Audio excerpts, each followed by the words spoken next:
नमस्कार, TV9 मराठीमध्ये आपल्या सगळ्यांचं स्वागत। मी निखिला। महत्त्वाची बातमी, कर थकबाकी प्रकरणी काँग्रेस पक्षाला मोठा दिलासा।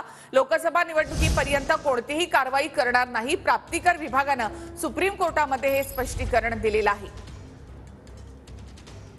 अधिक माहिती आपण घेऊयात आमचे प्रतिनिधी संदीप राजगोळकर यांच्याकडून। संदीप, काय माहिती या संदर्भात? निखिला, खरं तर लोकसभा निवडणुका तोंडावर असताना काँग्रेसला आयकर विभागाची जेव्हा नोटीस आली होती त्यावेळेला राजकीय वर्तुळामध्ये मोठी खळबळ उडाली होती। काँग्रेसनं प्रखर विरोध केला होता या नोटीसचा आणि निषेध देखील केला होता की केंद्र सरकारनं जाणून बुजून ही कारवाई केली आहे। पण ज्यावेळेला काँग्रेसनं सुप्रीम कोर्टाचे दरवाजे ठोठावले होते त्यावेळेला आज त्याबाबतची सुनावणी जी आहे ती सुप्रीम कोर्टामध्ये पार पडली आणि आयकर विभागानं असं सांगितलंय कोर्टासमोर की लोकसभा निवडणूक कारवाई करणार नाही।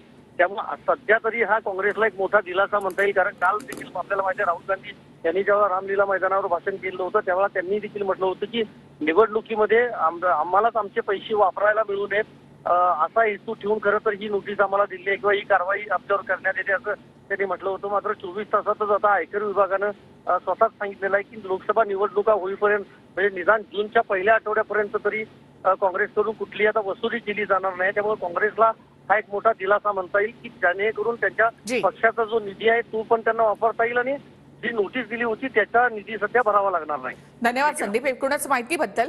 तर आता कर थकबाकी प्रकरणामध्ये काँग्रेस पक्षाला हा मोठा दिलासा, काही लोकसभा निवडणुकीपर्यंत कारवाई करणार नाही असं प्राप्तिकर विभागानं सुप्रीम कोर्टामध्ये सांगितलेलं आहे।